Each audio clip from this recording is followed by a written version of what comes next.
सबको मेरा बहुत बहुत जय श्री कृष्ण, जय सिया राम। हमारी किशोरी जी श्री राधा रानी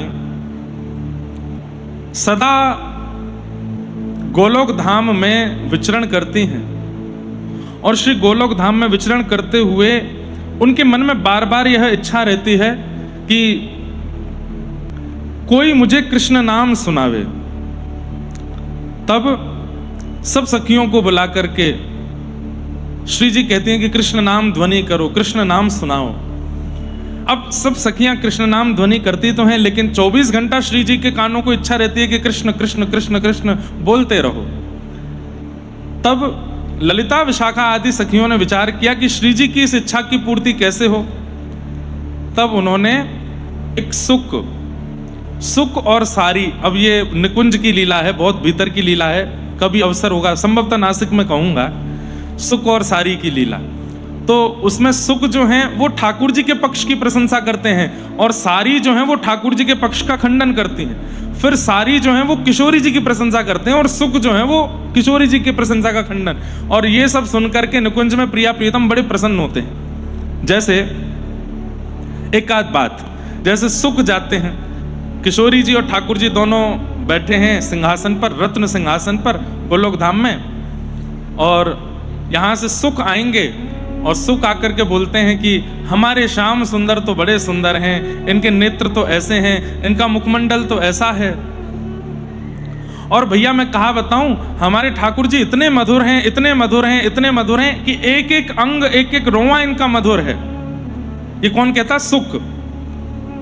इतने में सारी आती हैं किशोरी जी के पक्ष से, वो आकर के कहती हैं इतने मधुर हैं तो फिर गन्ना बना करके इनको रस निकाल लें सबरो, मतलब खंडन करेंगे। और फिर ऐसी बात सुन के किशोरी जी हंसती हैं, ठाकुर जी हंसते हैं, फिर वो किशोरी जी की प्रशंसा करते हैं। तब सुख, तो ऐसे सुख सारी का संवाद बहुत सुंदर है निकुंज लीला में। तो एक बार एक सुख इतनी प्रशंसा कर रहा था, इतनी प्रशंसा कर रहा था, और जब जब उसके मुख से कृष्ण नाम निकले, माधव नाम निकले, मधुसूदन नाम निकले, किशोरी जी के रोंगटे खड़े हो जाते थे। किशोरी जी ने ललिता जी से कहा कि ये सुख इतना प्रिय नाम बोल रहा है, इतना मीठा नाम बोल रहा है ठाकुर जी का, इसको मेरे पास रख दो। तब उस सुख से कहा कि तुमको किशोरी जी की सेवा करनी है। बोले क्या? 24 घंटा केवल ठाकुर जी के नाम सुनाते रहो। तब वही भगवान की मधुर मधुर नाम किशोरी जी को सुनाते हैं। और कई नाम ऐसे हैं जो नाम उस सुख को नहीं पता, तो किशोरी जी उसको रटाती हैं। और सुख तोते का स्वभाव होता है, बहुत जल्दी रट लेता है। बोलो तोता राम राम, तो तोता बोलता है राम राम। कई लोग जो घर में तोते रखते हैं, उनके तोते बोलते हैं। जैसे ही बड़ी बूढ़ी माता जी है तो मम्मी कह के बोलता है, उनको बच्चों के नाम बोलता है। बड़े अच्छे लगते हैं तोते जब बोलते हैं। तो सुखदेव जी वही सुख हैं, और किशोरी जी के सदा कंधे पे बैठे रहते हैं या हाथ के ऊपर यहाँ बैठे रहते हैं। कभी कभी सिर पर आकर के यहाँ जो किशोरी जी चंद्रिका धारण करती हैं उसके कोने पे आके बैठ जाते हैं, और बस क्या करते हैं, पूरे समय बस नाम गाते रहते हैं, माधव मधुसूदन गोविंद मुरारी, यही नाम बोलते रहते हैं। एक बार ठाकुर जी सन्मुख आए, और जैसे ही ठाकुर जी का आगमन हुआ तो सब सखियों ने ठाकुर जी को प्रणाम किया। लेकिन वो तोता इतना ज्यादा नाम गायन में तल्लीन हो गया था, उसने ठाकुर जी को प्रणाम नहीं किया। तब किशोरी जी को यह बात अच्छी नहीं लगी। तुम नाम गाते हो 24 घंटा, उनका नाम सुनाते हो, तुमने उनको प्रणाम क्यों नहीं किया? तो सुक ने जिज्ञासावत किशोरी जी से कहा, ऐसा उनमें क्या है कि हम उनको प्रणाम करें? वो प्रणाम के योग्य क्यों हैं? ऐसी उनकी महिमा क्या है? कृपा कर मुझे बताओ। तब किशोरी जी बोले, तुझे ठाकुर जी की महिमा नहीं पता? ठाकुर जी का रूप स्वरूप नहीं पता? अब मैं बताने बैठूंगी तो मेरी तो समाधि लग जाएगी, लेकिन जब तक तुम उनकी महिमा सुन करके समझ के नहीं आओगे तब तक अब मेरी सेवा में नहीं रह सकते। तो अब जाओ पृथ्वी पर जाकर के योग्य आचार्यों से उनकी महिमा सुन के आओ। तब श्री शुकाचार्य जी पृथ्वी पर आए, और पृथ्वी में आकर के अमर कथा चल रही थी, महादेव पार्वती जी को सुना रहे थे। वहीं पहुंचे श्री सुखदेव जी, और जैसे ही पार्वती जी को अमर कथा सुना रहे थे महादेव और कह रहे थे कि बस मैं आंख बंद करके कथा करूंगा, तुम बीच बीच में ओम शब्द का उच्चारण करती रहना। पार्वती जी ओम शब्द का उच्चारण कर रही थी, लेकिन जैसे ही रास का प्रसंग आया, जो आज कथा में आएगा, रास का प्रसंग आते ही पार्वती जी इतनी भाव विभोर हो गई कि ओम शब्द का उच्चारण करना भूल गई। तभी बगल में बैठे हुए सुखदेव जी, महादेव को नहीं पता था कि सुखदेव जी कथा सुन रहे हैं, पार्वती जी को भी नहीं पता था, वो तो नेत्र बंद करके मगन होकर कथा चल रही थी। तो पार्वती जी के स्वर में ओम शब्द का उच्चारण सुख ने करना प्रारंभ कर दिया कि कहीं कथा रुक ना जाए। और सप्ताह कथा विश्राम होते ही महादेव ने जैसे ही डमरू बजाया, जय जयकार करी, कथा का विश्राम हुआ, पार्वती जी के नेत्र खुले और तुरंत महादेव के चरणों में प्रणाम करके कहा, बहुत सुंदर रास का प्रसंग सुनाया, अब इससे आगे का विषय सुनाओ।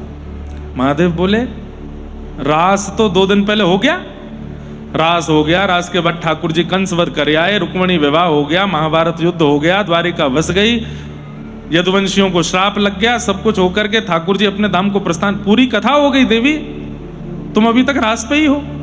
बोले हाँ, आपने राज सुनाया और जैसे ही आपने कहा कि आप गोपेश्वर बन करके वहां गए, तो सुनते सुनते मेरे मन में आया, जब ये रास में गए थे तो मुझे क्यों नहीं लेके गए।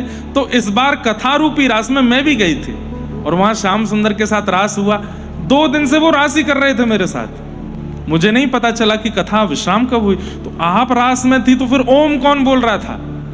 तभी देखा तो व्यासपीठ के पीछे छोटे से सुखदेव जी बैठे। महादेव बोले, ये ठीक नहीं किया आपने, व्यासपीठ के सन्मुख बैठ के कथा सुनने का अधिकार है, व्यास आज्ञा दे तो इधर या उधर बैठने का अधिकार है, पीछे बैठ के सुनने का अधिकार तो नहीं है। आपने कथा की परंपरा तोड़ी है, ये श्रवण परंपरा में आपने भेद किया है, इसका दंड आपको मिलेगा। और त्रिशूल लेकर के महादेव सुखदेव जी के पीछे, उस सुख पक्षी के पीछे चले। वही पक्षी उड़ता हुआ हिमालय की कंदराओं में होता हुआ बद्रिकाश्रम पहुंचा। सरस्वती नदी के तट पर श्री वेदव्यास जी महाराज की पत्नी विट्टिका जलपान कर रही थी, मुख खोल करके जलपान कर रही थी। तभी सुखदेव जी ने सोचा, कोई गुफा में जाऊंगा, महादेव तो सब जगह ढूंढ लेंगे, ये सबसे बढ़िया गुफा है, और उन्हीं के मुख से होके गर्भ में प्रविष्ट हो गए। महादेव जान तो गए थे, लेकिन महादेव यह, अच्छा एक बात, अब कई लोग कहेंगे महादेव ने क्रोध क्यों किया। नहीं, महादेव और नारायण सब जानते हैं कि कब कहां कैसे क्या होना है।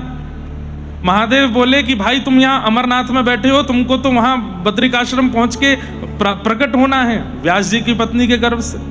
तो महादेव तो केवल सहायक बने उनको बद्रिकाश्रम तक ले जाने के, और वहां जाकर के विट्टिका के मुख में होकर गर्भ में प्रविष्ट हो गए। महादेव लौट के चले गए। 12 वर्ष तक अपनी मातृगर्भ, 12 वर्ष तक उसी विट्टिका जी के गर्भ में रहे। 12 वर्ष बाद कथा सुनते, जो सुनी थी महादेव से, उसका उच्चारण करना प्रारंभ किया। तब विट्टिका जी को अनुभव हुआ कि मुझे ऐसा क्यों लगता है कि कोई श्लोक बोलता है, कोई ब्रह्म ज्ञान की बातें करता है, और ये कहां से आवाज आती है, मेरे भीतर से आती है।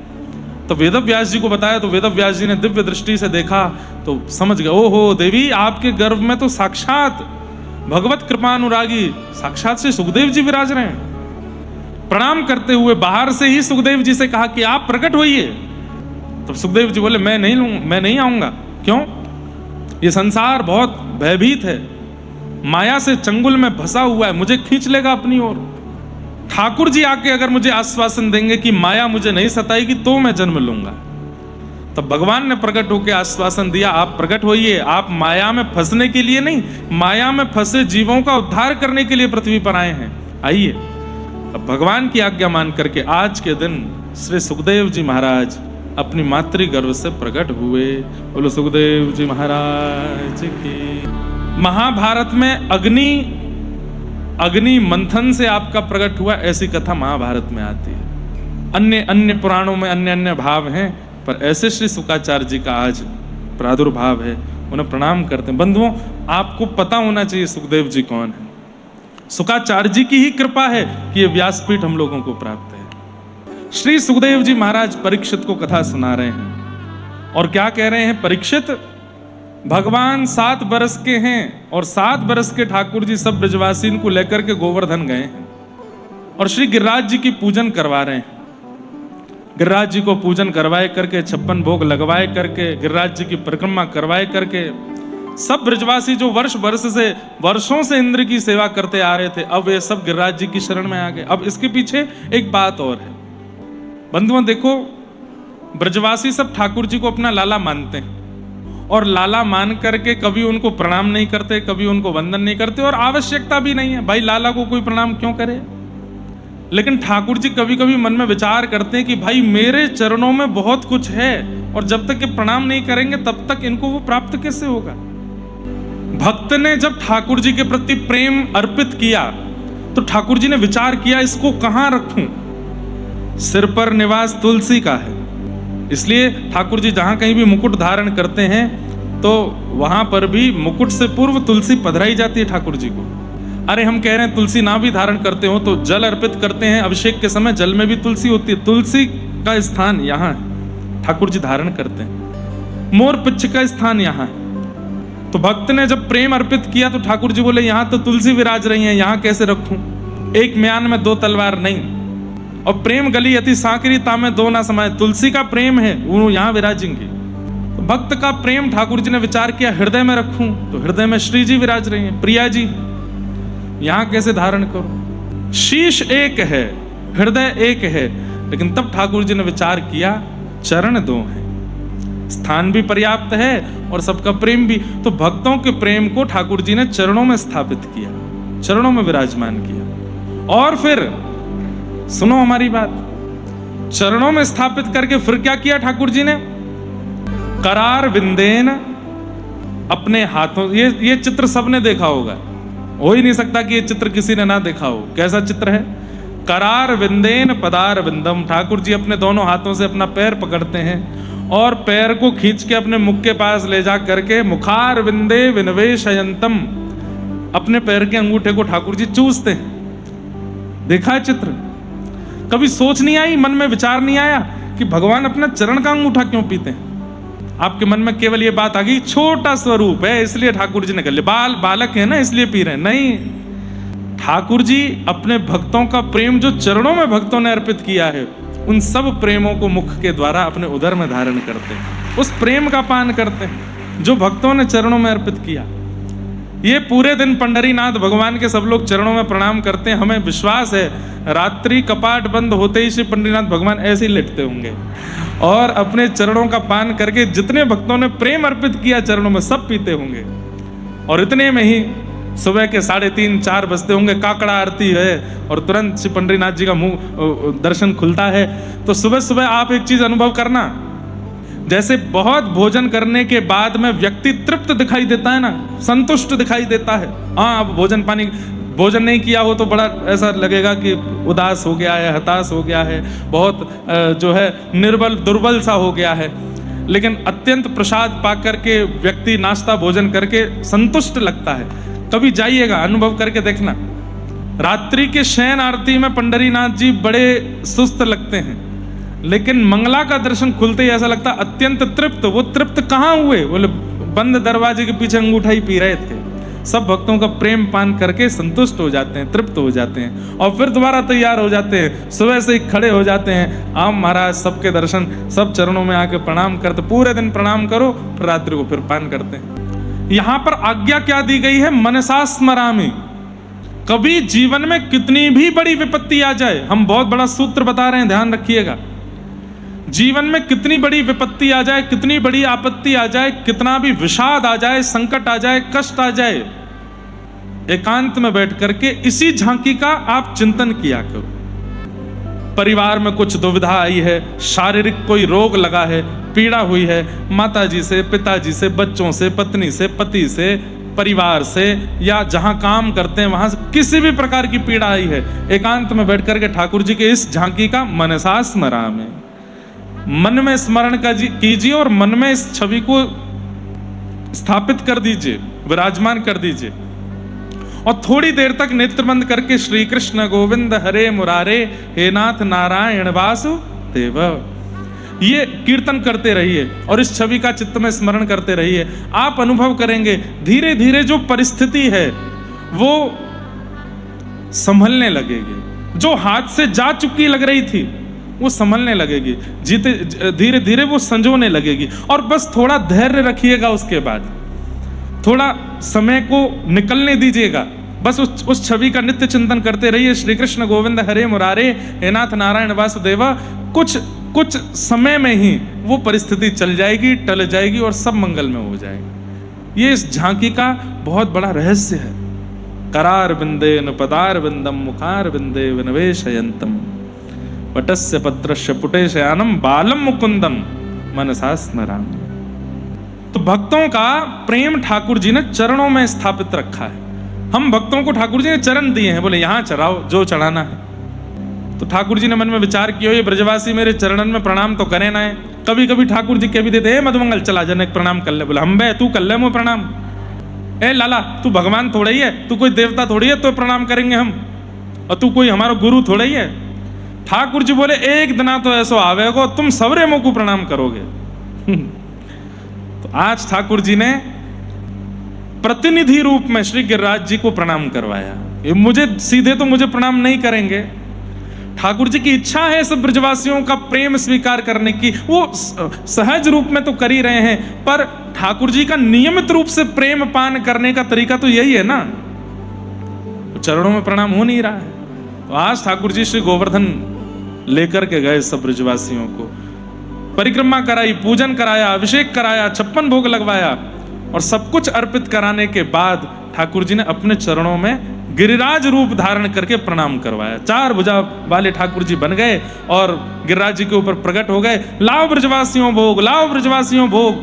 अब एक रूप से ठाकुर जी नीचे खड़े हैं और एक रूप से विशेष श्रृंगार करके ऊपर खड़े हैं। और सब ब्रजवासी कह रहे हैं, लाला हम तो पूजा करते करते बूढ़े है गए, पर वाह इंद्र ने कभी दर्शन ना दियो।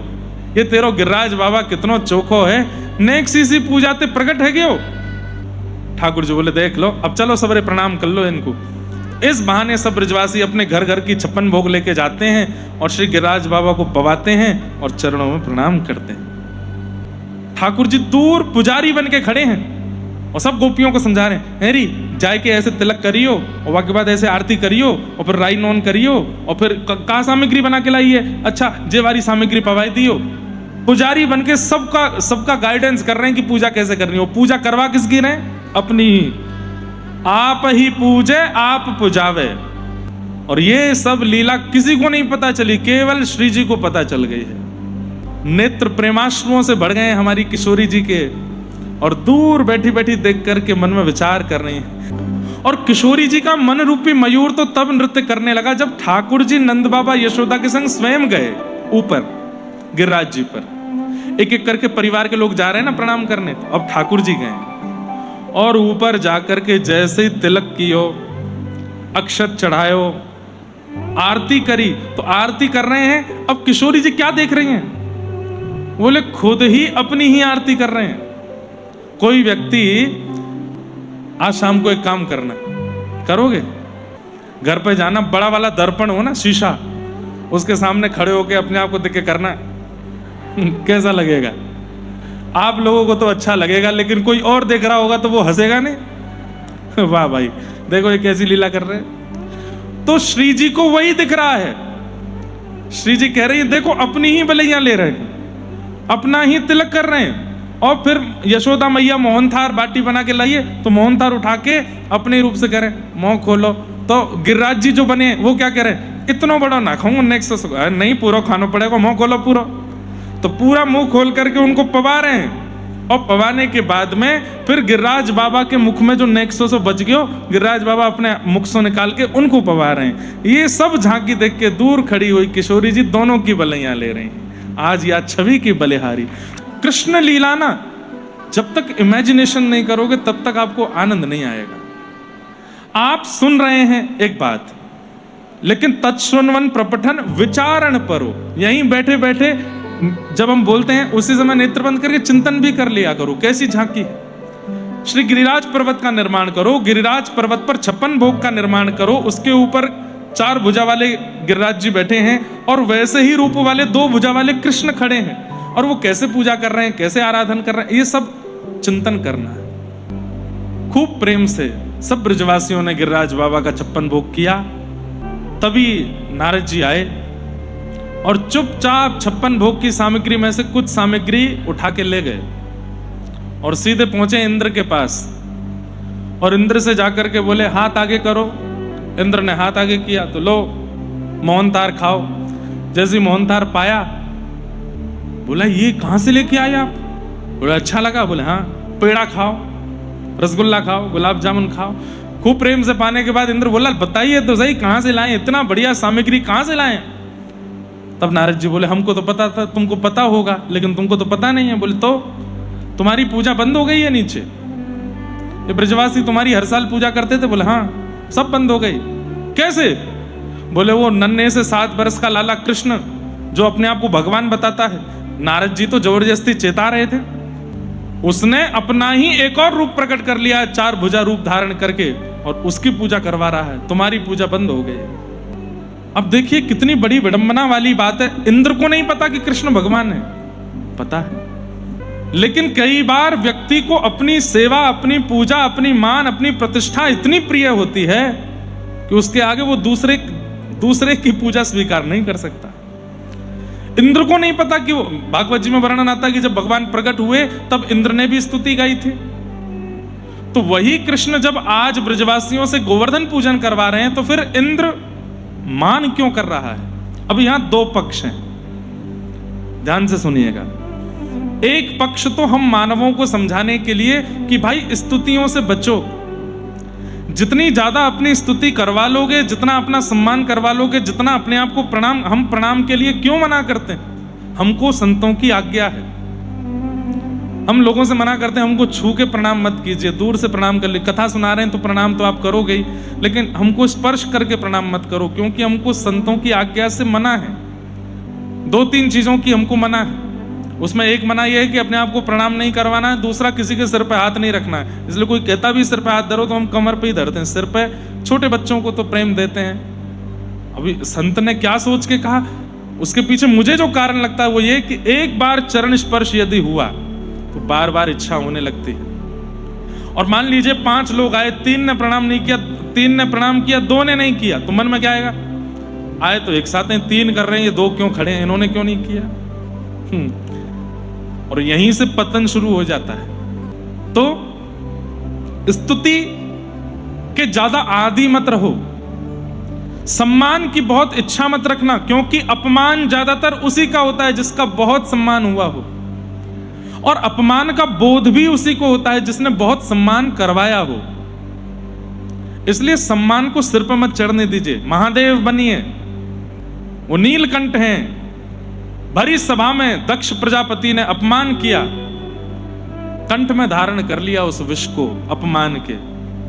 इसीलिए बाकी सब देव हैं, वो महादेव हैं। सम्मान से बचिए बंधुओं। आप कुछ भी श्रेष्ठ करेंगे, कुछ भी अच्छा करेंगे, कुछ भी बहुत बड़ा करके आएंगे, दुनिया आपको सम्मान देगी। आपने उसको स्वीकार करना प्रारंभ किया, वहीं से आपका पतन होगा।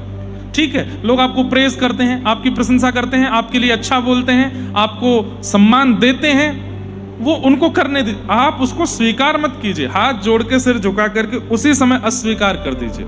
अस्वीकार का मतलब कोई गिफ्ट लाया तो फेंक मत दो, स्वीकार करो, पर मन में क्या विचार करो, अधिकारी नहीं हूं मैं इसका।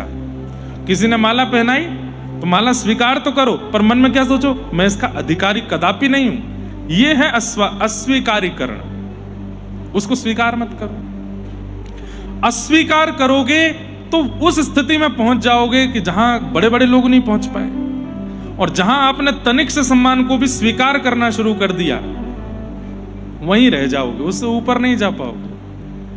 इसलिए इंद्र के मान का एक कारण तो ये हम सबको समझाने के लिए है कि भाई स्तुति जब प्रिय लगने लगती है ना, तो इंद्र जैसा स्वभाव भी हो सकता है एक दिन कि भगवान की स्तुति हो रही है, ये इंद्र को स्वीकार नहीं हो रहा है, कहीं ऐसा हम ना कर बैठे, इसलिए ये बात बताई जा रही है। और दूसरा पक्ष बहुत सुंदर है। दूसरा पक्ष क्यों सुंदर है?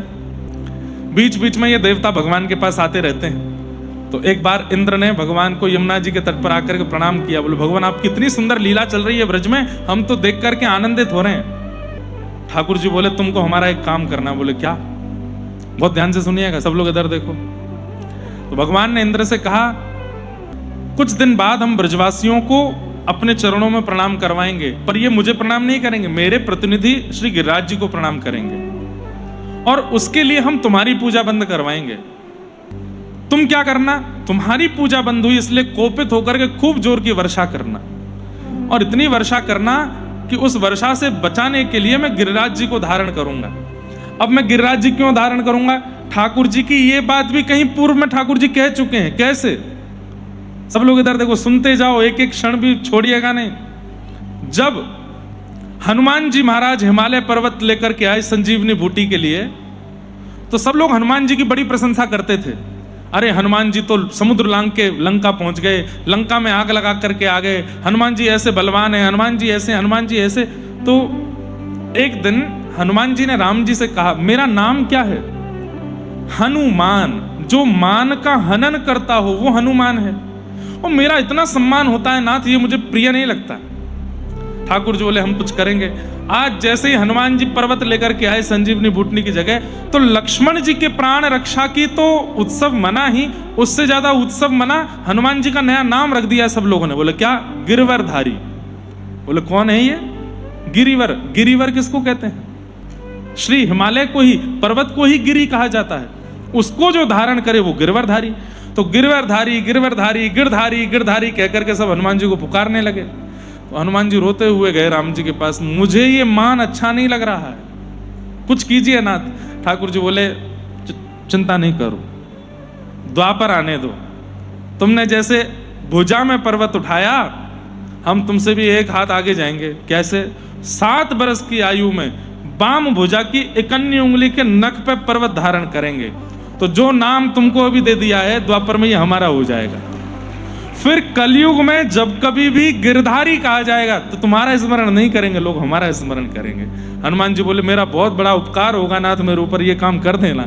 तो ठाकुर जी ने इंद्र को ये बात बताई। बोले हमको गिरिराज जी धारण करने हैं, ताकि कलयुग में गिरधारी नाम से लोग हमको ही जाने। ये हनुमान जी को हमने वचन दिया है, तो उसके लिए तुमको मेघमाला से वर्षा करनी पड़ेगी। वर्षा जब होगी तब छतरी तो होगी नहीं, इतनी विशाल छतरी के रूप में हम पर्वत उठा लेंगे। 7 दिन तक ब्रजवासी हमारे समीप रहेंगे और ज्यादा हमसे प्रेम हो जाएगा, और 7 दिन बाद वर्षा विश्राम कर देना, तो फिर हम वापस धारण कर देंगे। हनुमान जी की इच्छा पूरी, ब्रजवासियों का प्रेम पूरा, सब कुछ बिल्कुल लीला सेट हो जाएगी। तो दूसरी परिस्थिति में इंद्र को पता है कि ये भगवान है, पर ठाकुर जी ने ही कहा है कि ये करना। जैसे राम कथा में कैकेयी जी को राम जी ने कहा है कि आप ही कर सकती हैं मुझे वन में भेजने की योजना पूरी, मेरा वन में जाना बहुत जरूरी है मां, वहां इतने भक्तों को दर्शन देना है, वहां सबरी को दर्शन देना है, जटायु का उद्धार करना है, वहां जाके विभीषण को स्वीकार करना है, और ये सब नहीं हो पाएगा अगर मैं यहां रहूंगा। तो कैकेयी माता को राम जी ने ही कहा है कि आप ये करो, और तब समय आने पर कैकेयी मैया ने 2 वरदान मांग करके उसमें एक वरदान 14 वर्ष राम वनवासी। दशरथ जी आश्चर्य में है कि कैकेयी कैसे मांग सकती है ऐसा। और कैकेयी मैया के प्रसंग आप कभी सुनेंगे ना। एक बात बोलूं, महाभारत और रामायण, इसमें जिनके भी नाम क से शुरू होते हैं उनका चरित्र अद्भुत ही है। काकभुसुंडी, कैकेयी, यहां पर कृष्ण कथा में आ जाओ, कुंती, कर्ण, कृष्ण, कौन्तेय, अर्जुन। ये कोई ऐसी प्रमाणित बात नहीं है, लेकिन मेरे मन में ऐसा आता है कि क अक्षर से जिनके भी नाम हैं, राम कथा में हो चाहे आप अभी मैं और नहीं सोच पाया हूं, सोच लीजिएगा। केसरी नंदन हनुमान जी, जिनके भी नाम क से प्रारंभ हुए हैं, चाहे राम कथा में हो चाहे कृष्ण लीला में हो, उनका चरित्र प्रेरणादायक है, मानव को कुछ सिखाएगा। मानव के सीखने के लिए कर्ण का जीवन जरूर देखिए एक बार, भले ही वो कौरव पक्ष का था। तो इस प्रकार इंद्र के द्वारा जो ये लीला हुई है, इसके बारे में इंद्र को पहले से पता था। ये तो ठाकुर जी पूरा स्क्रिप्टेड करते हैं ना हम लोगों को ज्ञान देने के लिए। आकाश में मेघमालाएं गरजने लगी, गड़गड़ करके बादल गरजने लगे। ब्रजवासी बोले हम तो पहले ही मना कर रहे, या गिरिराज बाबा की पूजा मत करो, वह इंद्र की पूजा मत छोड़ो, है क्यों नाराज? ठाकुर जी बोले ऐसा मत करो भैया, जिनकी शरण में आए उन पर भरोसा करो, विश्वास करो। ब्रजवासी बोले अब हमें कोई ना बचा पाएगो, अरे प्रलय आ जाएगो, पूरी नगरी डूब जाएगी, सब जल मग्न है जाएगो। अविश्वास होने लगा। ठाकुर जी चमत्कार नहीं कर रहे हैं कृष्ण लीला में, लेकिन ठाकुर जी के मन में आया कि अगर अभी नहीं किया तो इनके मन में विश्वास नहीं हो पाएगा। और चमत्कार, ठाकुर जी ने कोई मंत्र पढ़ के या कोई विद्या से गिरिराज जी उठाए नहीं, सब ब्रजवासियों को इकट्ठा करके ले गए। बोले गिरिराज जी से प्रार्थना करो, ये रक्षा करेंगे। अरे ये पर्वत हमारी रक्षा कैसे करेगा? बोले करो तो सही।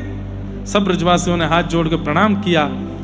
ठाकुर जी ने गिरिराज जी से कहा, हे गिरिराज बाबा, या इंद्र के कोप से हमारी रक्षा करो, मैं तो बालक हूं, पर कृपा करके आप हम सब पर अनुग्रह करो। और इतने में ही ठाकुर जी ने दोनों भुजाओं से जैसे ही गिरिराज जी को अधर किया, मानो रुई के फोहे के तरह गिरिराज जी हल्के हो गए और एक तरफ से अधर हो गए। 7 बरस के ठाकुर जी भीतर प्रविष्ट हो गए और अपने बाम हस्त की कन्नी उंगली के नख पर जैसे ही उठाए हैं, बोलो गिरिवरधारी गोपाल की। श्री गिरिराज जी धारण है गए। सब ब्रजवासियों को ठाकुर जी ने बोला, आ जाओ सबरे आके ठाड़े है जाओ। जैसे ही सबने देखा, अरे लाला ने पहाड़ उठा लियो, लाला ने पहाड़ उठा लियो। सब ब्रजवासी गए और अपनी अपनी छड़ी लगा करके खड़े है गए। अब ठाकुर जी तो खड़े ऐसे और सब ब्रजवासी खड़े ऐसे, अपनी अपनी छड़ी लगा ली है नीचे। मतलब ये तो वही बात हो गई, पंडाल अपने वो लोहे की रोडों पर खड़ा है, लेकिन फिर भी आप में से कोई बहुत बड़े महानुभाव बड़ा डंडा लेके आए और नीचे आके ऐसे खड़े हो जाएं। आप लोग चिंता नहीं करो, मैंने पंडाल साध रखा है पूरा। ऐसी स्थिति हो गई। अब ठाकुर जी ऐसे देखें, ऊपर यहां देखें तो सब ब्रजवासी छड़ी लगा खड़े हैं। ठाकुर जी बोले, जे क्या कर रहे हो? लाला तू चिंता मत कर, हमने छड़ी लगा ली है अपनी, और जो गिरिराज बाबा नीचे नहीं आवेगो, तू बिल्कुल चिंता मत करे। और तू यहाँ उंगली नीचे कर ले, ठाड़ो है यूं करके नीचे कर ले, हमने लगा ली है छड़ी। ठाकुर जी बोले, 2-4 किलो वजन नहीं है इनमें, 22 किलोमीटर लंबे चौड़े हैं ये गिरिराज पर्वत हैं, ये तुम्हारी बांस की छड़ी पर टिकेंगे? ब्रजवासी बोले, हमारी तो फिर भी छड़ी है, तेरी तो उंगली है, या उंगली पर टिक जाएंगे? अरे तेरी उंगली तो मोटी, तो हमारी छड़ी है लाला, तू चिंता मत कर, उंगली नीचे कर ले, हमने छड़ी लगा ली है। अब यही प्रेम तो ठाकुर जी को प्रिय लग जाता है। अगर उस समय मैं और आप होते, मैं और आप ब्रजवासी होते, या फिर आज की डेट में ये लीला हुई होती, सबसे पहले तो सारे न्यूज चैनल आ गए होते वहां पे। कैसा लग रहा है आपको गिरिराज जी धारण करके? डिबेट छिड़ गई महाराज। न्यूज रूम में 2 पक्ष बैठे हैं। एक पक्ष तो ये लेके बैठा है, 7 वर्ष का बालक उठा ही नहीं सकता है, हम तो पहले से ही कहते आए हैं कि वो ढोंगी है, पाखंडी है, वो भगवान बताता अपने आप को है नहीं है। दूसरा पक्ष कहता, कैसे नहीं हो सकता है, भागवत में लिखा हुआ है। अरे भागवत झूठी है, तुम सब झूठे हो, तुम्हें ये चल रहा होता। हम आप सब लोग तो, ठाकुर जी एक सेल्फी ले लें। यशोदा मैया कहते हैं, भगो यहां से, लाला के भुजा में गिरिराज जी धारण है, तुम्हें सेल्फी लेने की पड़ी है। नंद बाबा कहा, आप कृष्ण के पिताजी, आप कुछ कहना चाहेंगे इस बारे में? मधुमंगल श्रीदामा अपनी पाग सीधी करके आते, हम नहीं लाला को माखन खवाए, कितनों बलवान बनाए हो। ऐसी स्थिति होती। बहुत बड़ी कृपा है कि आज ठाकुर जी नहीं है, उसी समय होली है, बहुत बढ़िया है। ठाकुर जी थाड़े हैं। ठाकुर जी बोले, तो तुम्हारी छड़ी पे ही टिक रहे हैं गिरिराज जी? बोले, हम बे, तू नीचे कर ले उंगली। ठाकुर जी ने जैसे ही नेक उंगली ढीली करी महाराज, गड़ गड़ गड़ गड़ गड़ गड़ गड़ गड़ करके गिरिराज जी नीचे आने लगे। चट चट चट चट सारी छड़ियां एक साथ टूटने लगी। सब ब्रजवासी नीचे दब गए। अरे लाला संभाल संभाल संभाल। ठाकुर जी ने फिर से गिरिराज जी पर उंगली धारण करी और फिर से श्री गिरिराज जी धारण हो गए। अब तो दूर दूर तक एक भी छड़ी नहीं है, कोई सपोर्ट नहीं है। दूर दूर तक ब्रजवासियों को दिख रहा है कि यमुना श्री गिरिराज जी के ऊपर से झरने बह रहे हैं, इंद्र की वर्षा हो रही है, और दूर दूर तक कोई भी नहीं है जिसने कुछ भी ऐसा लगा रखा हो। अकेले ठाकुर जी की उंगली है। ब्रजवासी ऊपर चढ़ के ठाकुर जी की भुजा देखें, सही में यही पटक रहे हैं। बोले, हम कैसे, तेने इतना बड़ा गिरिराज पर्वत कैसे उठाई लियो? ठाकुर जी बोले, हम जय जय हैं, या हमारे हमने उठायो। उठाओ अपनी भुजा, बाम भुजा उठाओ, उल्टी भुजा उठाओ, ऐसे करो, ये भुजा यहां रखो, बोलो हम जय जय हैं। हाँ, करो सबरे प्रणाम, हम जय जय हैं। सबन को ठाकुर जी बोले, हम जय जय हैं। ए मधुमंगल श्रीदामा, आओ सबरे प्रणाम करो। सब ब्रजवासी बोले, अरे लाला, तेने ऐसा कौन सा काम कियो जो तू जय जय? ठाकुर जी बोले, अरे अब विश्वास नहीं है रो, मैंने पूतना मारी, अघासुर मारो, धेनुकासुर मारो, अरिष्टासुर मारो, कालिया नाग मारो, इतने बड़े बड़े मैंने काम कर दिए, और आज मैंने गिरिराज जी उठाए ली नो, और मैं कह रहा हूं कि मैं जय जाऊं तो नहीं। ये कोई बालक कर सके? ये कोई सामान्य कर सके? सब ब्रजवासी कह रहे, ना लाला, सामान्य तो ना कर सके, बालक तो ना कर सके, लेकिन तेने भी नहीं कियो। क्यों? तू भी तो सामान्य है, तू भी तो बालक है, तेने कैसे कर दियो? सही पूछे तो ये सब हम ब्रजवासी की ब्रज को प्रताप है, जासे तेने पूतना अघासुर बकासुर मारे। सांची बता, तेने गिरिराज जी कैसे उठाए? ठाकुर जी का एक स्वभाव है बंधुओं, मान देना। ठाकुर जी मान देना जानते हैं, क्रेडिट्स देना जानते हैं, श्रेय देना जानते हैं, और हम मानव हैं, दूसरे का भी श्रेय मारना चाहते हैं, दूसरे का भी मान लेना चाहते हैं, दूसरे का भी क्रेडिट छीनना चाहते हैं। ठाकुर जी मान देते हैं, हम भी कभी कभी मान दे देते हैं, लेकिन कितना? हाँ भाई, इस पूरे कार्यक्रम को करने में हमारा भी योगदान है, इनका कितना? इनका है 30%, बाकी का मेरा है 70%। और कभी कभी दिन हो जाते हैं 50-50 है, और दिन हो जाते हैं तो 40-60 है, और दिन हो जाते हैं तो 30-70 है, और दिन हो जाते हैं तो 10 है, इनका 90% है। पर हम 10 से नीचे नहीं जा सकते, 10% क्रेडिट तो चाहिए कि मैंने किया। कभी कभी घर में माताएं कहती हैं, कितनी बढ़िया सब्जी बनाई मैंने, कितनी बढ़िया पूरन पूली बनाई मैंने, कितना बढ़िया साग बनाया मैंने। इतने में वो छोटा बेटा निकल के, आलू तो मैं ही खरीद के लाया था, आटा तो मैं ही लाया था पिसवा के, अगर मैं ही नहीं लाया होता तो कैसे बनाती? वो इतना भी चाहिए भाई, थोड़ा तो क्रेडिट दो। कई बार घर के सब बालक बच्चे घूमने जाते हैं, भैया बहुत महाबलेश्वर बहुत अच्छा है, वो कितना सुंदर मौसम है यहाँ, कितनी बढ़िया वादियां हैं, कितना अच्छा। एक बिल्कुल गुम बैठा होता है सब बालकों में, क्या हो गया? बताया तो मैं नहीं था, ये तो पीछे पड़ रहे थे गोवा चलो, ये तो कह रहे थे वहां चलो, ये तो मैंने ही कहा पास के पास है महाबलेश्वर चलो। क्रेडिट चाहिए, ये तो मैंने वो बातें कही जो मैं मंच से बोल सकता हूं। हम लोग तो उन चीजों में लड़ लेते हैं, यहां मुझे योग्यता क्यों नहीं दी, क्रेडिट क्यों नहीं दिया, मान क्यों नहीं दिया? पर ठाकुर जी कैसे हैं? A to Z सारे काम करने के बाद भी सारा मान दूसरों को दे देते हैं, इसीलिए वो कृष्ण है। इसलिए कृष्ण भक्त बनना चाहते हो तो मान देना शुरू करो, करने के बाद भी श्रेय मत लीजिए, कर दीजिए पर श्रेय मत लीजिए। आपने किया, ये आप जानते हो, ठाकुर जी जानते हो, इसके बाद किसी और को जनाने की क्या आवश्यकता है? आप जानते हो, आपके नाथ जानते हैं, उसके बाद यदि संसार जान जाए तो अच्छी बात है, नहीं जान रहा है तो जबरदस्ती क्यों माइक पे बोलना, कहीं पेपरों में छपवाना, इंस्टाग्राम सोशल मीडिया पर डाल देना, ये मैंने किया। ठाकुर जी कैसे? पूरा श्रेय दे दिया, और ऐसा भी नहीं एक को दिया, सबको दे दिया। क्या कह रहे हैं? कछु माखन को बल बढ़ो। अरे गोपियों, आज तुम सबके प्रश्न को उत्तर दे रहा हूं। गोपियां बोली, क्या? तुम सबरी यूं विचार करती कि मैं घर घर जाके माखन काई को चुराऊं, मैं घर घर जाके दही क्यों चुराऊं? मेरी यशोदा मैया की 9 लाख गैया हैं, दूध है, घी है, दही है, मक्खन है, फिर भी मैं दूसरे इनके घर में जाके क्यों चुराऊं? अरे गोपी, इतनी सारी गोपी इतनो परिश्रम करके मक्खन निकाले, तो प्रत्येक गोपी को परिश्रम मक्खन में आ जावे, तो जन जन गोपीन के यहाँ जाके मैंने मक्खन चुरायो, सब गोपीन को बल मक्खन ते मुंह में आए गयो। तो इन सब गोपीन की कृपा से मेरी भुजा में इतना बल आयो, मैंने गिरिराज जी उठाए लिए, गोपियों को श्रेय दिया।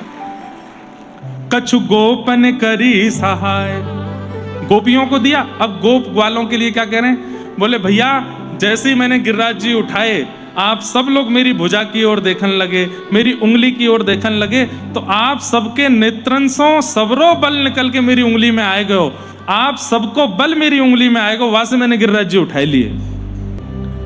ग्वाल बाल सब एक दूसरे के मुंह की ओर देखें, तब एक ग्वाला बोलो, अरे हम बे लाला सही बोल रहा है। बोले क्यों? 3 दिन आते कछु कमजोरी सी आ गई है हम लोगन में, अब पता चली हमारी सबरी शक्ति निकल के या कि उंगली में चली गई है, तभी तो हम कहें कि घबराहट सी क्यों हो रही है, कमजोरी सी। हम बे लाला सांची कहते ने, हमारी शक्ति ही चली गई है लाला में, गोपीन की शक्ति, ग्वालन की शक्ति। अब गोपी ग्वाल कितने हैं? 400-500, 1000, 2000, 10,000 नहीं है, लाखों की तादाद में गोपी ग्वाल हैं। सबका मान करते हुए ठाकुर जी ने कहा आप सबके बल से मैंने गिरिराज जी उठाए, और अंत में अधिष्ठात्री स्वामिनी किशोरी जी को नाम बोल करके तो मानो पूरे ब्रजमंडल को श्रेय दे दियो। श्री राधे जू की कृपा सो मैंने गिरिवर लियो उठाए। राधा रानी कौन? बोले 84 कोस की रानी। उनकी इच्छा के बिना तो यह ब्रजमंडल में कछु ना रह सके। उनकी मुंह पे कृपा भई, उनकी मुंह पे दया दृष्टि भई, और मैंने यहाँ गिरिराज पर्वत को धारण कर लियो है। सब ब्रजवासी बोले भैया बोल गिरिराज धारण की जय। सबको मान दिया। सुंदर गोवर्धन लीला हुई। थोड़ी देर बाद 7 दिन जब पूरे हुए, 7 दिन 7 रात्रि बाद श्री ठाकुर जी ने श्री गिरिराज जी को पुनः विराजमान कर दिया। इंद्र ने आकर के भगवान से क्षमा मांगी कि आप मेरे पिता हैं, आप मेरे गुरु हैं, जो चाहें जैसा चाहें मुझे दंड दे सकते हैं। लेकिन ठाकुर जी ने इंद्र को दंड नहीं दिया और कहा कि बस ईर्षा निवृत्त होकर के और अभिमान निवृत्त होकर के स्वर्ग पर शासन करो, जाओ। तत्पश्चात गैयाओं ने भगवान का नामकरण संस्कार गोविंद किया। भगवान का नाम गोविंद गायों ने रखा है। कहो गोविंद। गोविंद। गो माने इंद्रियां। ध्यान से सुनिए, आगे वाले सब लोग बिल्कुल सावधान हो जाइए। सब लोग इधर देखो, बातचीत नहीं करो। गो माने इंद्रियां। गौ किसको कहते हैं? इंद्रियों को। 10 इंद्रियां हैं शरीर में। आंख, नाक, जीव, कान, त्वचा, हाथ, पैर, गुप्त इंद्रिय आदि आदि। इन इंद्रियों की विंद यानी कि जो रक्षा करते हैं, कभी इनको जो पतन नहीं होने देते, उनको गोविंद कहते हैं। गौ माने गोपालक भी है, पर हम मानवों की दृष्टि में गौ माने इंद्रियां। इंद्रियों के पालक जो हैं, इंद्रियों के रक्षक जो हैं, वो गोविंद है। एक बात हमारी ध्यान से सुनिए बंधु। इंद्रिय सुख जिन वस्तुओं में मिलता है, जैसे नेत्रों को सौंदर्य देखने में सुख मिलता है, कानों को कुछ सुनने में सुख मिलता है, नासिका को सुंदर सुगंधी से सुख मिलता है, और त्वचा को स्पर्श में सुख प्राप्त होता है, परंतु तृप्ति तो हमको कभी भी नहीं होती।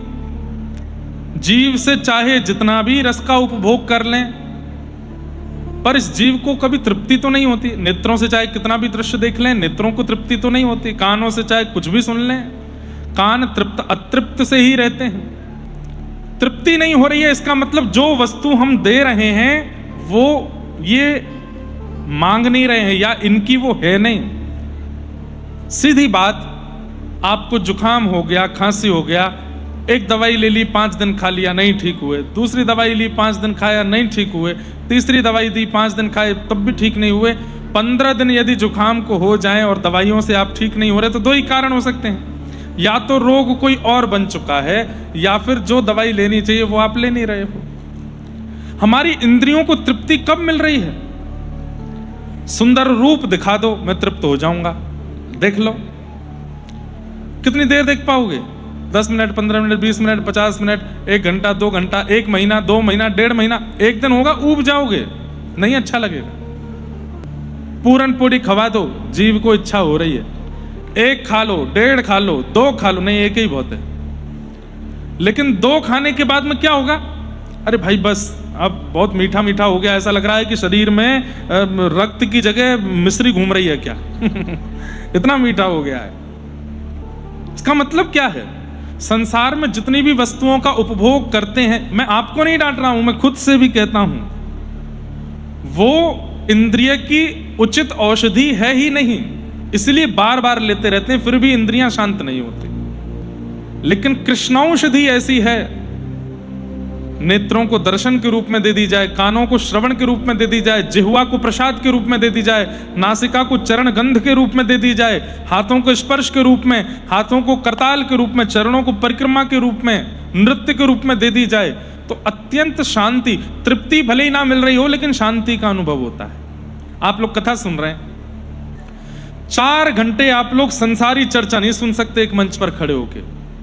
जब हम लोग बंबई के बड़े बड़े उनसे मिलते हैं, आधुनिक अभिनेता आदि या फिर कवित्व पढ़ने वाले कवि आदि या फिर डायरेक्टर आदि, तो पूछते हैं महाराज जी कितनी देर की कथा होती है? 1.5 घंटा। मैंने कहा हाँ 1.5 घंटा। 4 घंटे होती, 3 घंटा, 3.5 घंटा, 4 घंटा। बोले 4 घंटे कौन सुनता है? मैंने कहा ये वो बातें नहीं है जो पिक्चरों में होती है, ये वो बातें नहीं है जो मोटिवेशनल हो, आधा घंटा में हो गई पूरी। मैंने कहा बैठ के देखिए तो अनुभव होगा आपको। 4 घंटा निकलने के बाद आप घड़ी देख के आश्चर्य में भी कर सकते हैं कि निकल गए 4 घंटे। क्यों? ये भगवत प्रसाद है, और भगवत प्रसाद शांति देता है, और शांति से ही स्थिरता आती है। व्यक्ति अस्थिर क्यों रहता है? क्योंकि शांति नहीं है। सुख तो है, शांति नहीं। हमारी आपकी स्थिति ऐसी होगी बंधुओं, हमें सुख चाहिए और उसके चक्कर में हम शांति का त्याग कर देते हैं। पर एक बात बड़ी अच्छी है, सुख शांति नाम एक साथ लिया जाता है, पर दोनों की प्राप्ति का तरीका अलग है। सुख मिलता है बहुत इकट्ठा करने से, और शांति मिलती है बहुत त्याग करने से। समझ में आई बात? सुख कैसे मिलता है? घर बना लो, सुख मिलेगा। घर तो बन गया, सब्जी लेने के लिए पैदल जाना पड़ता, बाइक खरीद लो, सुख मिलेगा। अब घर आ गया, घर में बाइक भी आ गई। पत्नी बोली आप तो चले जाते हो, मेरे लिए भी दो, उसके लिए स्कूटी आ गई, एक बाइक आ गई, स्कूटी आ गई, घर आ गया। किस लिए हो रहा था? सुख मिलेगा। अब भाई हम 2 ही हैं, 2 से 3 हो जाते हैं, तीसरा लाला आ गया। अब तो और ज्यादा दिक्कत होने लगी, धूप बहुत पड़ती है, बाइक स्कूटी पे इसको लेके कहां जाएंगे, एक 4 व्हीलर गाड़ी ले आओ, सुख मिलेगा। 4 व्हीलर गाड़ी आ गई। अब उसके बाद भैया की बहन भी आ गई। अब भाई सब ठीक है, इनको पढ़ाओ लिखाओ, उनके पास में स्कूल खोजो, ये करो।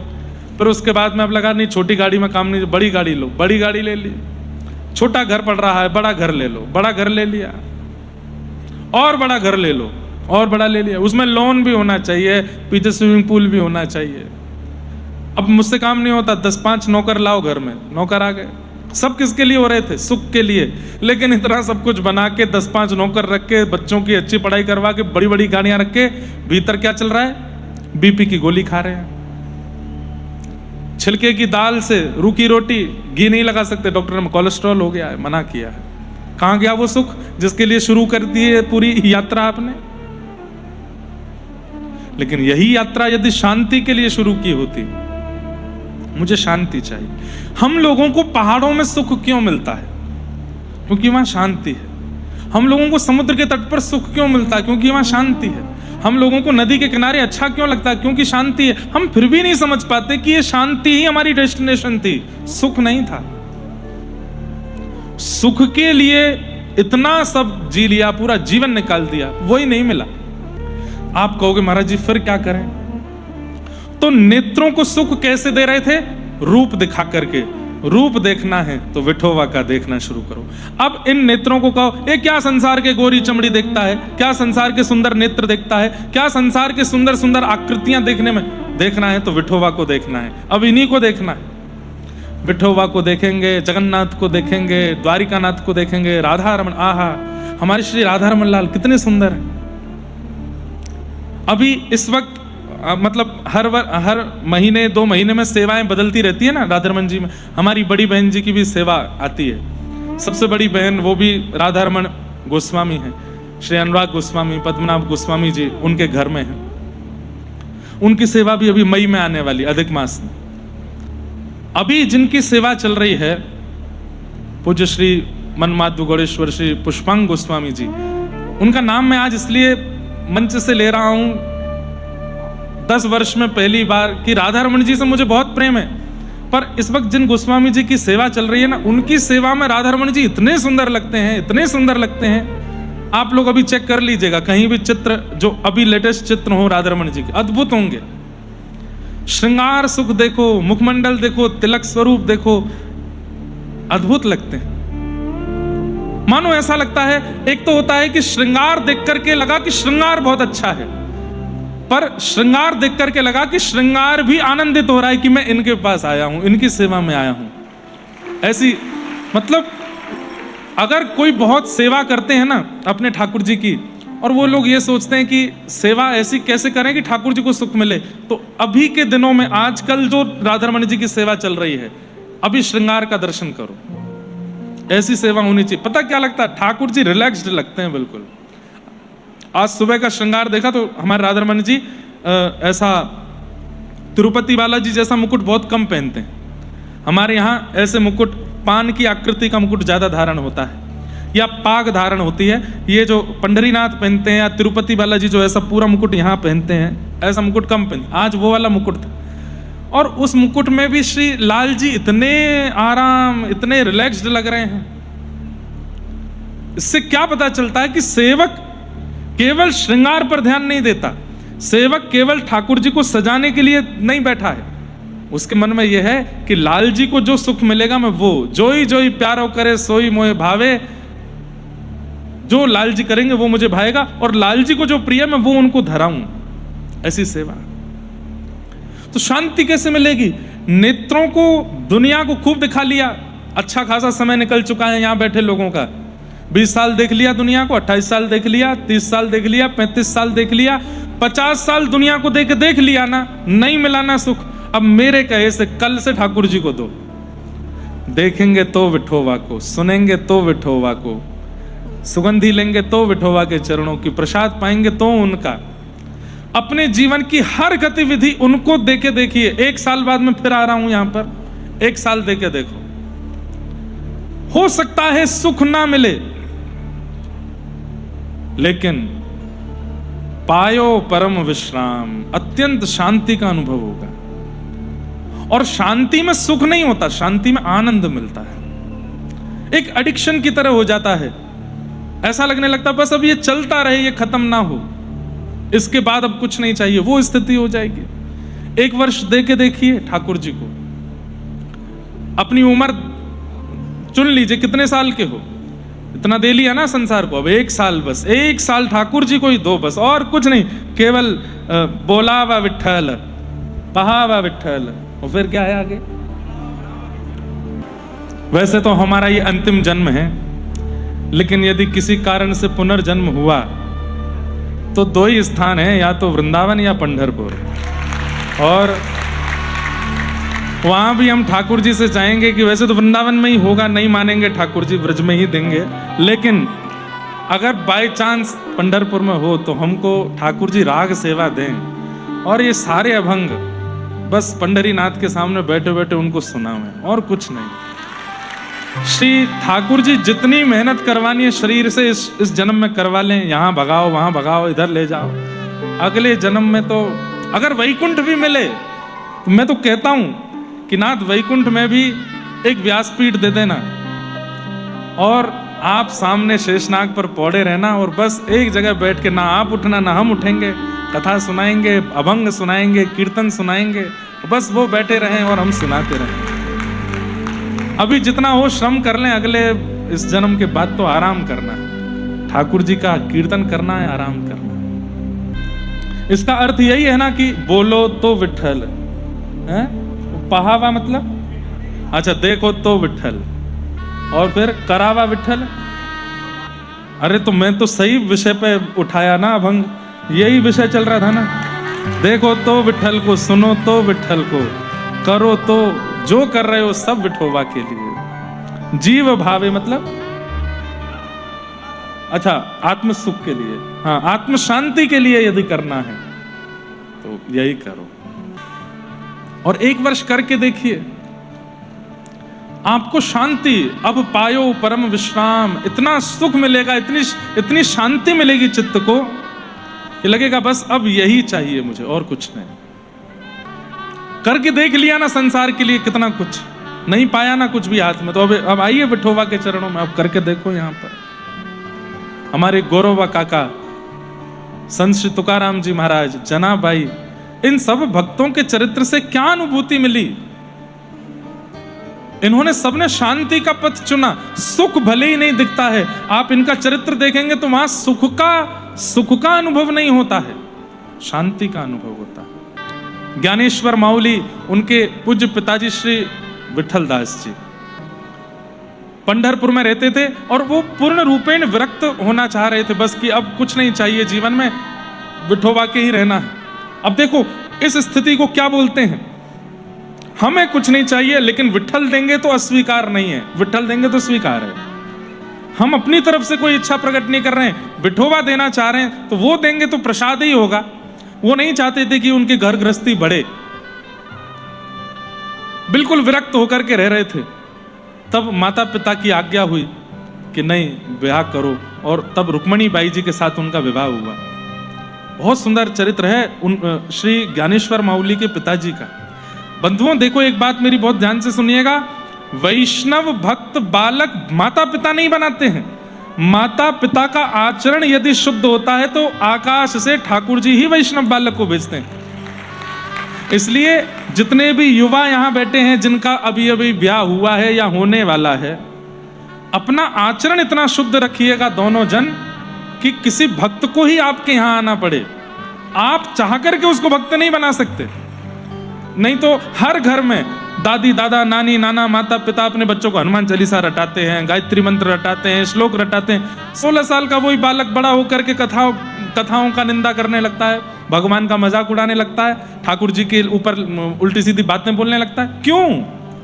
आप भक्त का निर्माण नहीं कर सकते। आप बालक को संस्कारी बना सकते हो, विद्वान बना सकते हो, पढ़ा लिखा बना सकते हो, सुंदर बना सकते हो, पर भक्त तो ठाकुर जी बना के भेजते हैं उसको।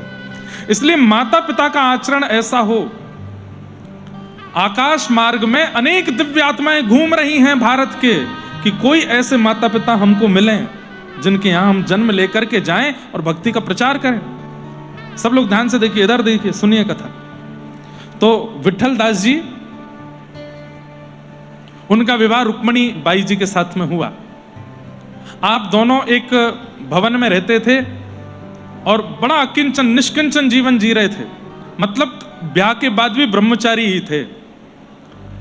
एक दिन जिस भवन में आप रहते थे, वहां पर एक नाग नागिन का जोड़ा निकल के आया, और उस नाग नागिन को देख करके श्री विठल दास जी ने प्रणाम किया।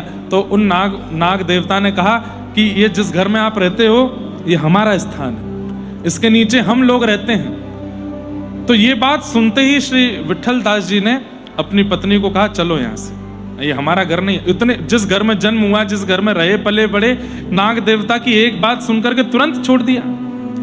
जैसे ही जाने लगे तो नागदेव इतने प्रसन्न हो गए, बोले कि आप कितने निष्किंचन हो, हमारी एक बात कहती आप जा रहे हो, अब हम आपको एक आश्वासन देते हैं। बोले क्या? हम आपसे कुछ नहीं कहेंगे, आप यहीं रहो, हमें अच्छा लगेगा, आप यहीं रहो, और हमारी जितनी धन संपत्ति जो भी हमारे पास नाग रक्षा करते हैं, हम आपको देते हैं। खूब वैभव हो गया, संपत्ति हो गई, खूब सब हो गया।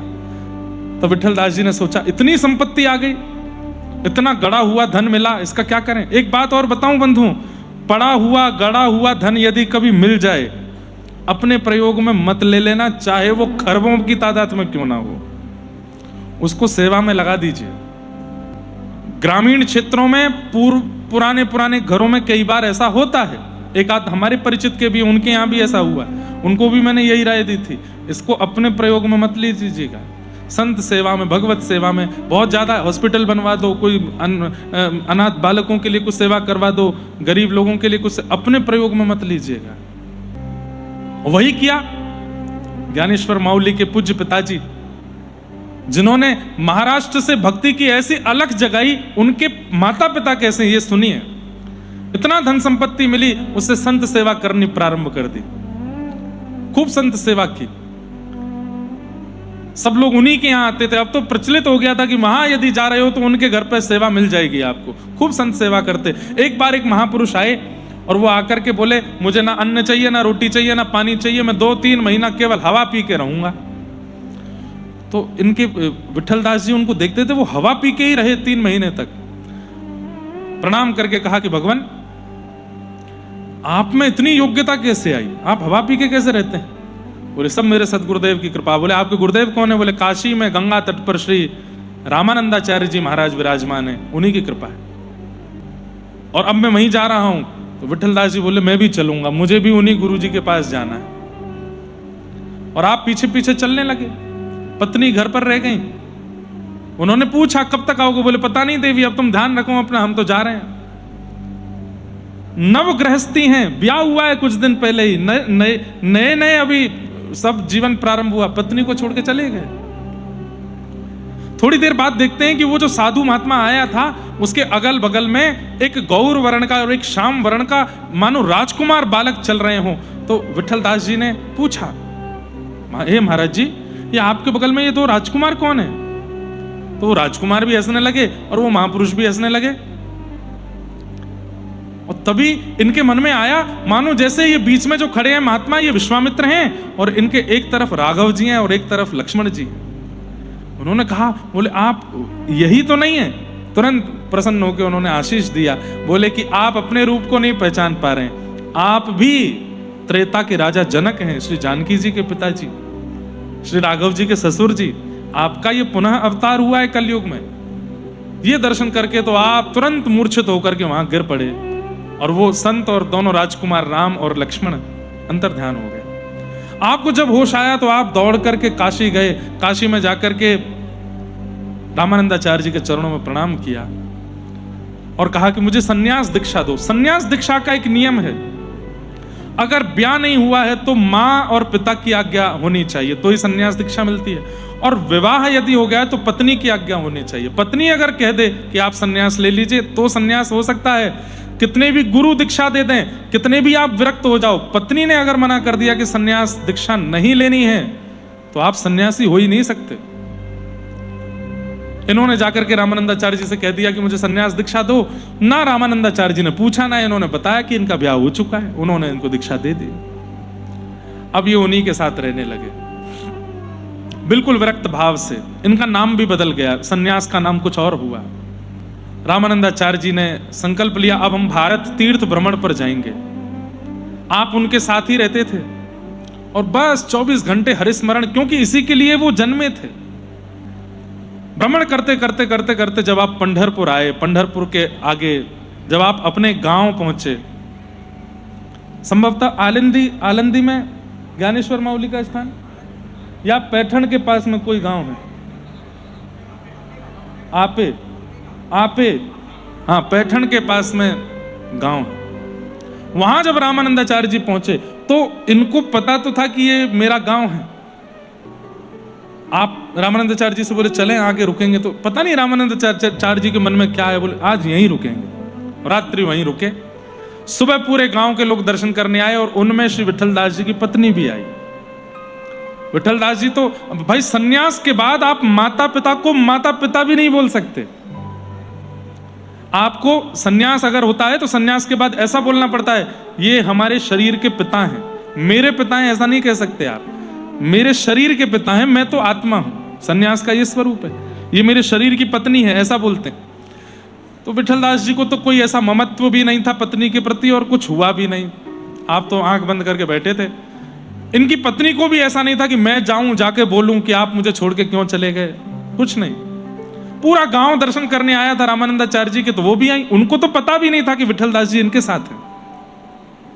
आपने जैसे ही जाकर के रामानंदाचार्य जी को प्रणाम किया, इनकी पत्नी ने, तो रामानंदाचार्य जी के मुख से अब देखा सौभाग्य के चिन्ह हैं। अभी ज्यादा समय ब्याह को हुआ नहीं होगा, 3-4 साल का ही हुआ होगा। उन्होंने सीधे आशीर्वाद दिया, सौभाग्यवती भव, पुत्रवती भव।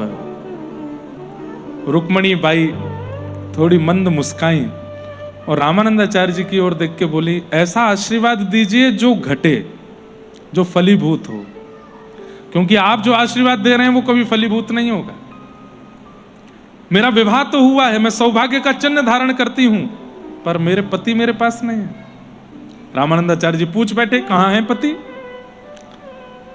अब बोलने में तो मुझे संकोच है, लेकिन आप कहेंगे तो मैं बता देती हूं। बोले क्या? आपके बगल में जो सन्यासी जी बैठे हैं यही मेरे पति। रामानंदाचार्य जी ने कहा, अरे आपका विवाह हो चुका था? तो नेत्रों में आंसू भर आए। गुरुदेव, हमारी दीक्षा इतनी जल्दी जल्दी हुई, मैंने जाके बस निवेदन किया, भावुकता में मैं था, आपने भी दीक्षा दे दी, ना आपने पूछा ना मैं बता पाया। ये तो गलत है। पत्नी की बिना आज्ञा की दीक्षा कैसे? सन्यास की वो भी। वैसे तो नियम नहीं है कि सन्यास से दोबारा गृहस्थ में जा सके, लेकिन हम रामानंदाचार्य हैं, इतनी क्षमता तो ठाकुर जी ने हमको दी है। हमारा आशीर्वाद फलेगा और आप वापस गृहस्थ में प्रवेश करो। तो आप रोने लगे, नाथ मुझे संसार के विषादों में नहीं फंसना है, मैं फंसता चला जाऊंगा। बोले कि यदि गृहस्थ में जाके संतान भगवत भक्त हुई तो, यदि गृहस्थ में जाकर के भगवान के भगवत भक्त और पूरे पूरे भारत का, पूरे विश्व का भक्ति रूप में काया पलट करने वाली संतान यदि तुम्हारे यहां हुई तो भी नहीं जाओगे। मेरा आशीर्वाद है, आपके घर एक दिव्य बालक का जन्म होगा। ऐसे भक्ति का प्रचार करने वाले बालक होंगे जिनका आश्रय लेकर के अनेक भक्त हो जाएंगे। और तब सन्यास के बाद वे पुनः गृहस्थ में गए और 4 संतान जो कही थी, श्री निवृत्तिनाथ जी, श्री ज्ञानदेव जी मतलब ज्ञानेश्वर जी, श्री सोपान जी और श्री मुक्ताबाई, ये 4 संतानों का उनके यहाँ जन्म हुआ, जिन्होंने महाराष्ट्र का स्वरूप पूरे ब्रह्मांड में इतना पवित्र कर दिया। आज पूरे विश्व में संत श्री तुकाराम जी की चर्चा होती है, नामदेव जी की चर्चा होती है, जनाबाई की चर्चा होती है, पंढरीनाथ के भक्तों की चर्चा होती है, पर इस भक्ति का प्रवाह करने वाले साक्षात विष्णु स्वरूप, नारायण स्वरूप श्री ज्ञानेश्वर माऊली, श्री शिव स्वरूप श्री निवृत्तिनाथ जी, ऐसे महाभागवत हुए। तो ये बात मैं क्यों बता रहा था आपको, ये पूरा प्रसंग मैंने क्यों सुना? मैं अब आजकल भक्तमाल में श्री ज्ञानेश्वर जी का चरित्र ही पढ़ रहा था, तो आज ही पढ़ा मैंने ये भाव। और भक्तों के भी जो जो चरित्र हैं वो जो महाराष्ट्र के रोज पढ़ता हूं, तो अभी आज इन्हीं का पढ़ रहा था, इसलिए अचानक भाव आया। और फिर ये बताना भी चाहता हूं आज के युवा माता पिताओं को कि आप अपना जीवन संयमित कर लीजिए, अपना जीवन इतना पवित्र कर लीजिए कि किसी दिव्य आत्मा को आपके यहां जन्म लेने के लिए आना पड़े। बंधुओं, गर्भाधान केवल एक क्रिया नहीं है, संस्कार है वो।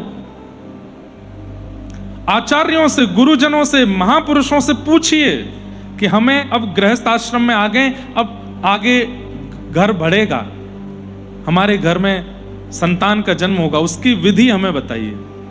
कुछ नियम, कुछ व्रत, कुछ अनुष्ठानों के द्वारा उस गर्भाधान की क्रिया के द्वारा बालक जन्म लें। अब भारत को आवश्यकता है ज्ञानेश्वर माऊली जैसे भक्तों की, भारत को आवश्यकता है संत श्री तुकाराम, श्री सूरदास जी, श्री नरसिंह मेहता, श्री अब आवश्यकता है।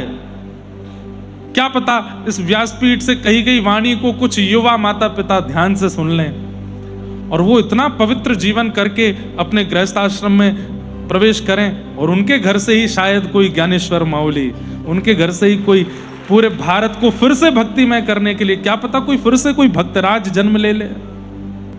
इसलिए इंद्रिय सुख नहीं, समस्त इंद्रियों से क्रिया केवल विट्ठल की करो, आपको सुख मिलेगा। इस प्रकार अब गोवर्धन लीला हुई, गैयाओं ने भगवान का नामकरण संस्कार किया, और अब यहां एकादशी व्रत की कथा बताई गई। तत्पश्चात रास पंचाध्याय प्रारंभ हुआ। रास पंचाध्याय की कथा शुरू हो रही है, सब लोग बहुत ध्यान से सुनिएगा। रस और रास 2 स्थितियां हैं। मैं हर कथा में कहा करता हूं कि आप ठाकुर जी से मिलने की योजना बनाते हो, वो रस कहलाता है, लेकिन एक दिन आपके प्रेम भाव से आसक्त होके ठाकुर जी ने आपसे मिलने की योजना बना ली तो वो रास कहलाएगा। आप पंढरपुर जाते हैं, अच्छा नहीं, इसको ऐसे समझो, पूरी दुनिया द्वारिका गई थी कृष्ण का दर्शन करने के लिए, वो रस था, लेकिन पुंडलीक की सेवा से प्रसन्न होकर द्वारिकाधीश पंढरपुर आ गए, ये रास था। आप प्रयास करो वो रस, और वो प्रयास करें वो रास। तू है सखी, एक गोपी थी अभी कलिकाल में, कथा सुनती थी। कथा में जब उसने सुना कि ठाकुर जी को मक्खन बहुत प्रिय है, दही बहुत प्रिय है, दूध बहुत प्रिय है, तो अपने घर में स्वयं मंथन करके, स्वयं निर्माण करके मक्खन निकालती और मटके में सजाती। सब लोग इधर देखो, ध्यान से सुनो। और श्रीनाथ जी तब गिरिराज जी में विराजते थे, ब्रज की गोपी थी, दुनिया भर के लोग श्रीनाथ जी का दर्शन करने जाते, वो गोपी मटकी में मक्खन लेके श्रीनाथ जी का दर्शन करने जाती, और क्या करती, ठाकुर जी के सामने जाते ही मटकी के ऊपर से ढक्कन हटाती और मटकी के अंदर का मक्खन ठाकुर जी को ऐसे दिखाती और बताती, मेरे घर पे धौरी गैया है, इतना बढ़िया वा को दूध निकले और वा के दूध से दही बने, दही तो फिर मक्खन निकले और वह मक्खन को लेके मैं आई हूं लाला, लेकिन या मंदिर या मक्खन को मैं मंदिर में दे के नहीं जाऊंगी, मंदिर में दे देगी पुजारी खा जाएंगे, सभी पंडित खा जाएंगे, तो को मिलेगा ही ना।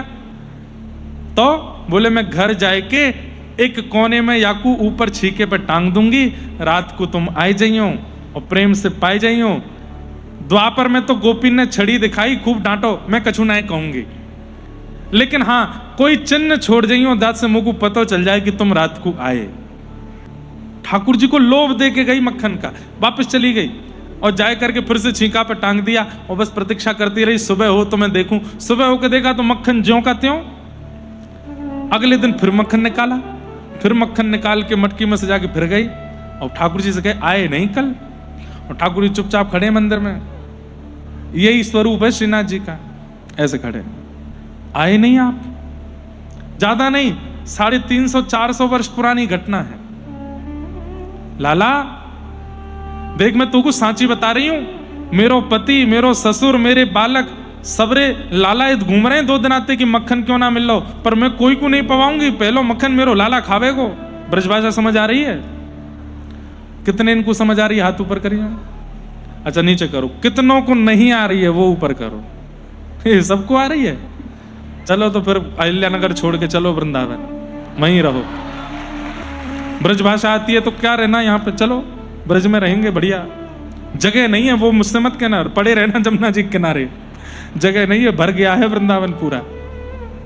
तो ब्रजभाषा समझ आ रही ना। ठाकुर जी से जाके कहे ए लाला 2 दिन आते नहीं आ रहा है, देख ले मैं तुमको फिर बता रही हूं, बहुत जोर को मक्खन है, इतना स्वाद है, इतना स्वाद है, तू एक बार आ जा और आए के न पा जा। दूसरे दिन रख दिया, ठाकुर जी फिर भी नहीं आए।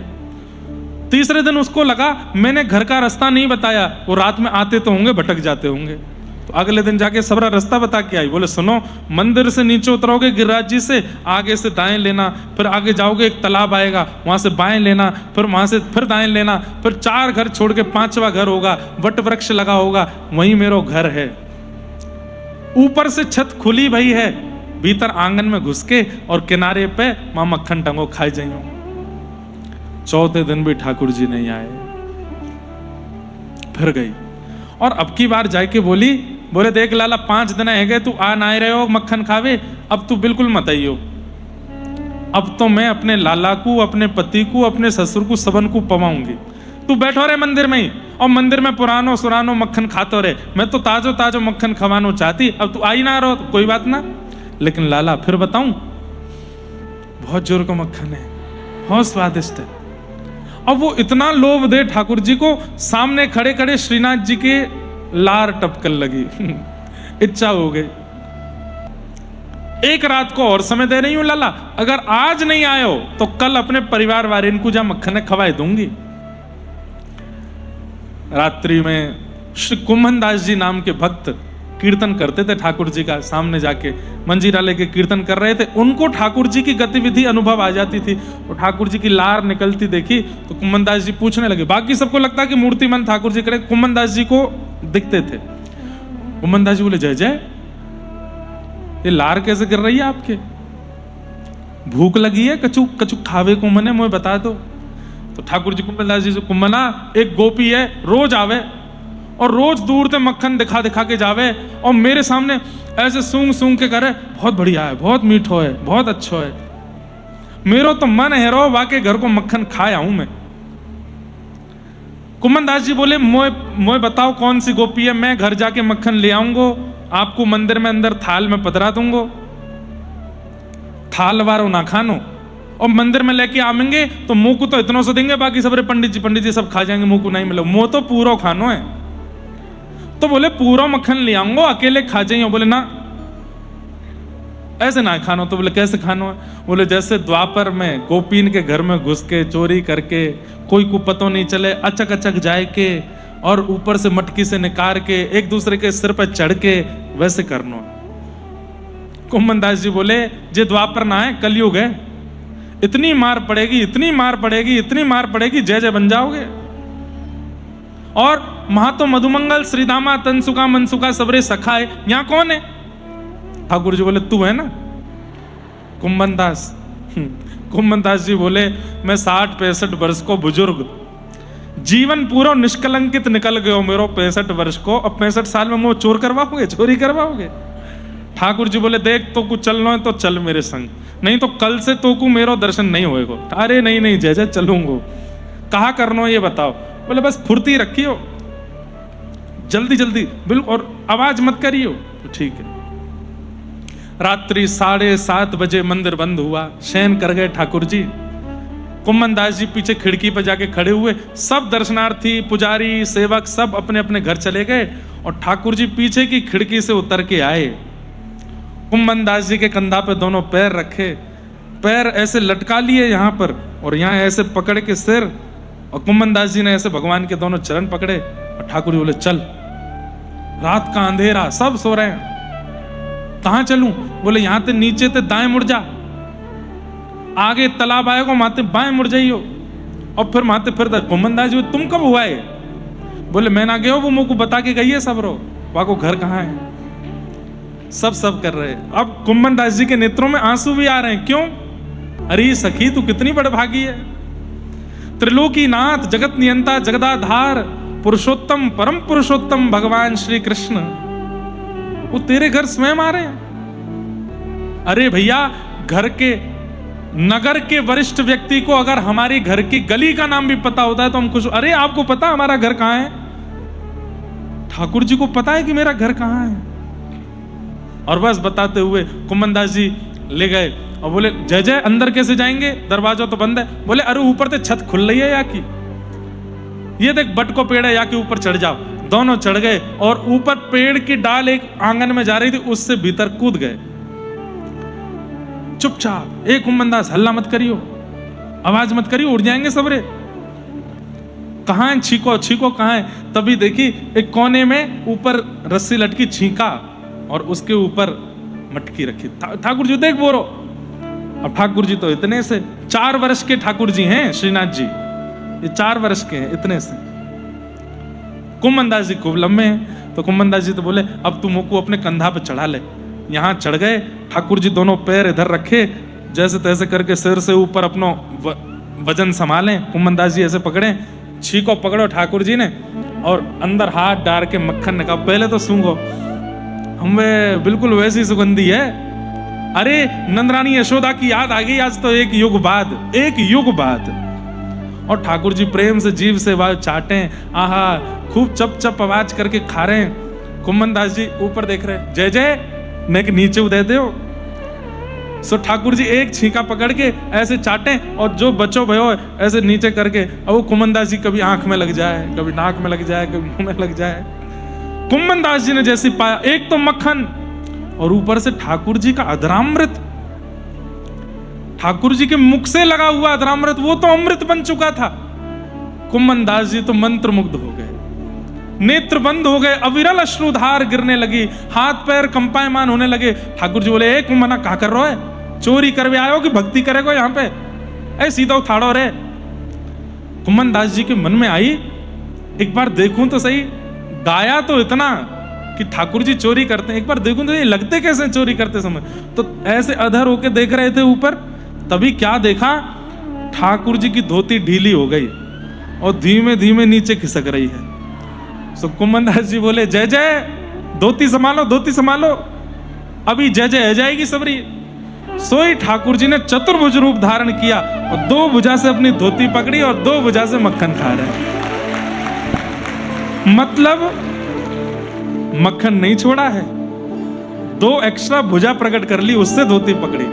और ये छवि देख करके तो श्री कुंभन दास जी मंत्रमुग्ध हो गए, और मंत्रमुग्ध होकर के जैसे ही झूमने लगे, ठाकुर जी बोले, एक मना कहाँ कर रहे हो। अब जैसे ही ठाकुर जी हिले तो छींका से मटका नीचे गिरा, धड़ाम, जोर की आवाज हुई, घर के लोग उठे, चोर चोर चोर चोर चोर।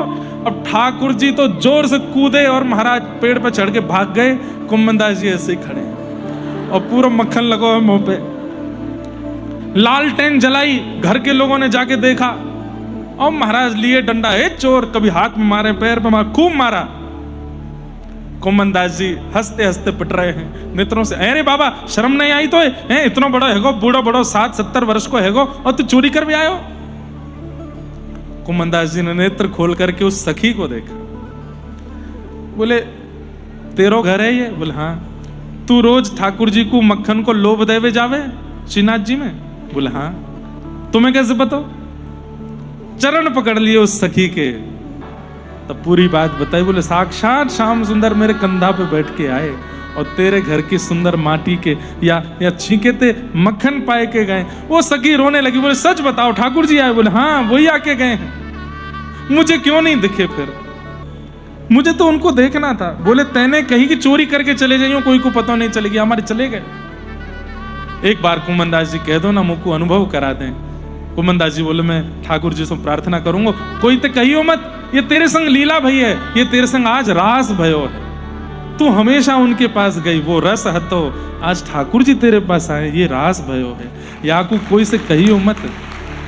कुमनदास जी गए, जा रहे हैं, बस उसी झांकी का स्मरण कर रहे हैं। एक दो भुजा से धोती पकड़ रहे हैं, दो भुजा से छीका, वही छवि चल रही थी चित्त में। तभी थोड़ी दूर गए, पहुंचे तो वहां कदम वृक्ष के नीचे ठाकुर जी खड़े थे।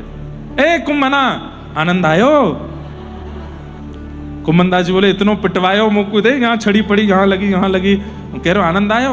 बोले तोते मैंने कही जल्दी करियो, तुम वहां दारी को आंख बंद करके जो यो सोच रहे हो, आहा कितनी सुंदर छवि, अरे चोरी में ये सब ना किया जाए।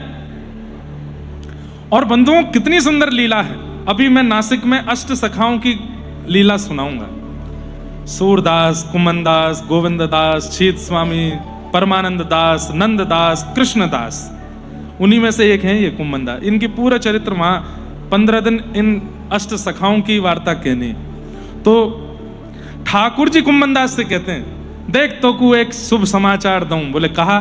अबई तेरी बहू ने घर में एक लाला को जन्म दियो है। ठाकुर जी दे रहे हैं समाचार कि तुम्हारे घर में पुत्र हुआ है। बिना पुत्र का मुख देखे कुमनदास जी ने कह दिया मैं अपने पुत्र का नाम चतुर्भुज दास रखूंगा, क्योंकि आज मैंने वही झांकी आपकी देखी है। और अपने पुत्र का नाम उन्होंने चतुर्भुज दास रखा, जिन्होंने गोवर्धनवासी सांवरे तुम बिन रहो ना जाए, ये पद कुमनदास जी के पुत्र ने लिखा, चतुर्भुज दास जी ने। तो रास का मतलब समझ गए? आप पंढरपुर जाते हो, आप व्रज जाते हो, आप वृंदावन जाते हो, आप द्वारिका जाते हो, ये रस है।